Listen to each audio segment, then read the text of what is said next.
J'ai été le seul, en fait, qui n'a rien compris, au fait, à ce qui se passait entre Deku et puis Himiko Toga dans l'épisode. Salut les potos, bienvenue sur cette chaîne pour les nouveaux, c'est chez les geeks d'à côté. Et ici, on parle d'anime, de manga, et c'est pas mal ça. Aujourd'hui, nous allons parler de la revue de l'épisode 7 de la saison 7 de My Hero Academia.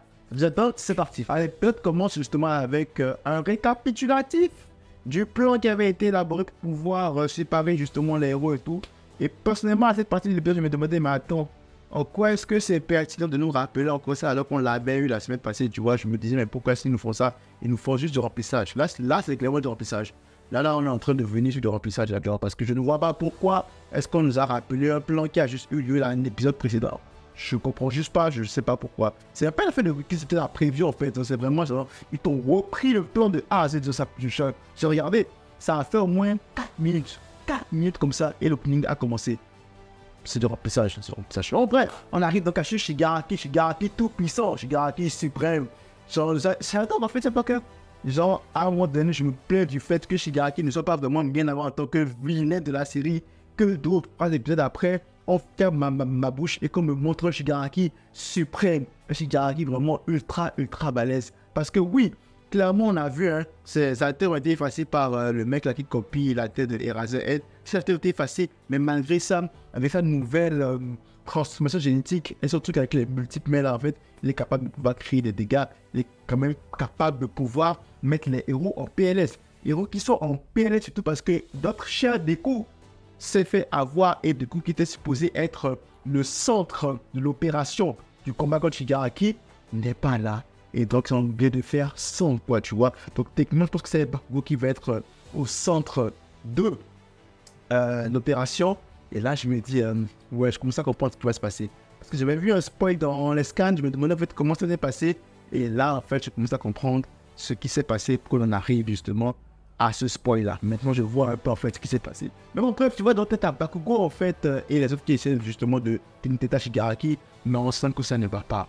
On sent qu'en fait, ils sont un peu de la mouille de ce Shigaraki. Comme je l'ai dit encore une fois, il est suprême, il est fort et tout. Et puis voilà, quoi, c'est juste qu'il est trop fort.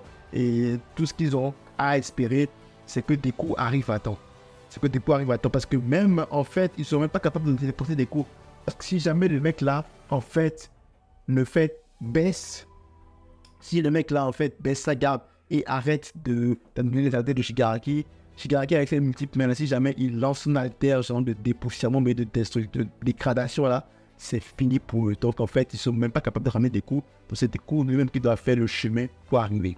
En parlant des coups, voilà, tu vois, il était avec Oshako, Ohara, enfin Ohara c'est la même personne, Atsu, puis les autres là contre Himiko Toga. Et en fait là il y a un truc assez chelou qui s'est passé parce que oui, Deku, justement, il a vu qu'il n'était pas au bon endroit. Donc là, il essayait de fuir, justement. Donc là, il y a eu la petite mouise. T'as Himiko Toga, justement, qui affronte Deku. Et là, on commence à parler de sentiments. Là, t'as Himiko Toga qui dit à Deku qu'elle lève. Deku, lui, baisse ça, il y a. Donc, tu vois, il perd ses moyens et tout. Mais il a perdu trop de temps là. Quoi. Le mec devait juste partir, quoi. Parce qu'il y avait Oshako et Atsu qui gérait déjà. Donc, mais bon. Finalement, en fait, il a pu s'en aller. Il a pu partir. Et là, en fait, on a vu un peu, en fait, à quel point, en fait, le personnage de Himiko Toga est profond. C'est même qu'elle est dégénérée. On va se dire, c'est une vraie dégénérée. Maintenant qu'elle est pas. Parce que c'est une fille, apparemment, on dit que sa preuve d'amour, c'est qu'elle aime torturer ceux qu'elle aime. Ça veut dire que si elle t'aime, si elle est amoureuse de toi, elle va te torturer, elle va te faire du mal. Genre, en sérieux. C'est vraiment ça, en fait, la personnalité de la meuf, en fait. Et donc là, elle était vraiment twistée et tout. Et là, elle s'est rendue compte que finalement, en fait, elle n'a plus à vouloir suivre ce qu'elle aime et tout. Elle doit juste être elle-même. Là, ça va être un combat d'idéologie qui va se lancer entre Himiko Toga et puis Atsu et puis Oshako. Tandis que Deku finalement s'en va. Deku s'en va finalement. Et pendant que Deku s'en va, justement, on a la confirmation, si tu veux, où on a juste l'information avec, par l'intermédiaire justement du mec là, des mecs du One for All, pardon. Celui justement qui était le deuxième, je pense, en tout cas le mec un peu badass, un peu sombre là, qui lui fait comprendre qu'en fait, ce n'est pas le moment d'utiliser le pouvoir méta. Le pouvoir méta, si j'ai bien compris. Ça veut dire que les pouvoirs du One for All aussi des pouvoirs méta qui sont le fait de nouveaux pouvoirs que Deku pourra utiliser beaucoup plus tard en cas de dernier recours. Donc ça c'est intéressant parce qu'on nous fait comprendre que là en fait notre Deku national a encore des atouts dans sa manche. En plus des atouts des autres hommes du One for All, il a des power-ups possiblement qu'il peut débloquer. Et justement, on lui demande de les débloquer en cas de dernier recours et pas avant.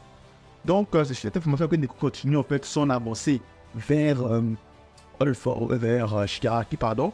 Et on nous amène à moi le combat que j'attends avec impatience. Le combat des frères, le combat tout feu, tout flamme entre Dabi et puis Shoto. Déjà, je vais revenir sur Dabi, mais t'as vu la tenue de Dabi, mon frère? T'as vu la tenue de Dabi? Non, mais il est trop stylé.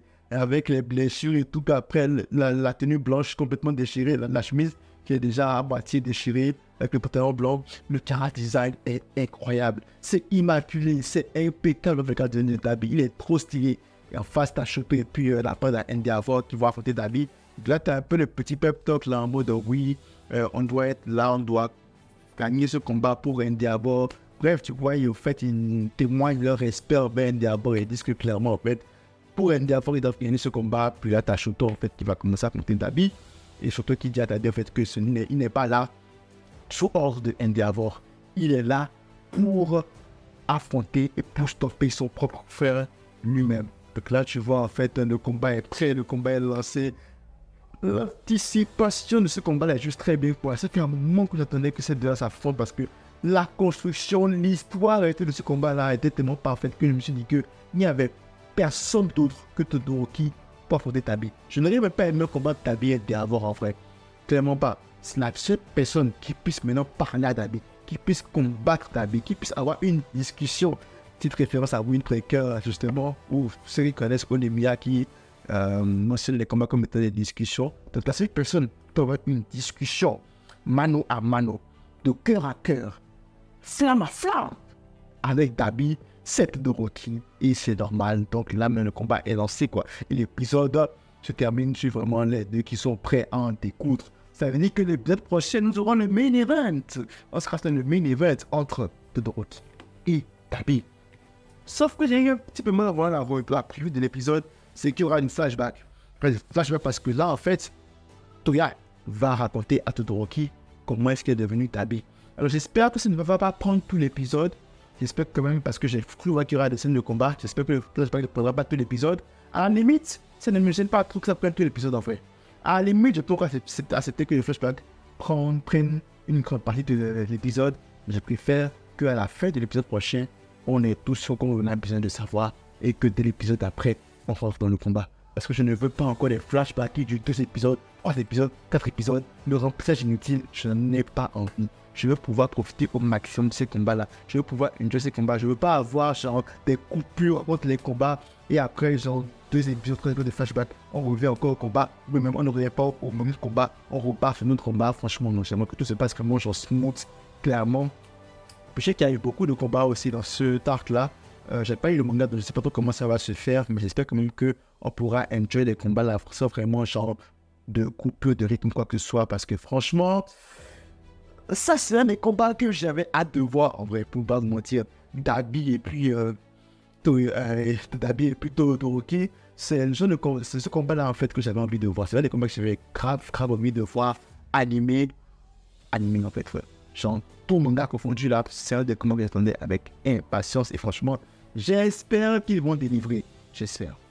Voilà, c'est tout ce que j'avais à dire hein, pour cette revue de l'épisode 7 de la saison 7 de My Hero Academia. T'aimes la revue, n'hésite pas à liker, ça fait toujours plaisir. Mets un commentaire tout feu, tout flamme, parce que ça va être un combat tout feu, tout flamme. C'est bon, on a encore plus plaisir. Max like, max partage. On se retrouve très vite pour de nouvelles vidéos. D'ici là, pour les prochaines vidéos prochaines. C'est tout pour moi. À la prochaine.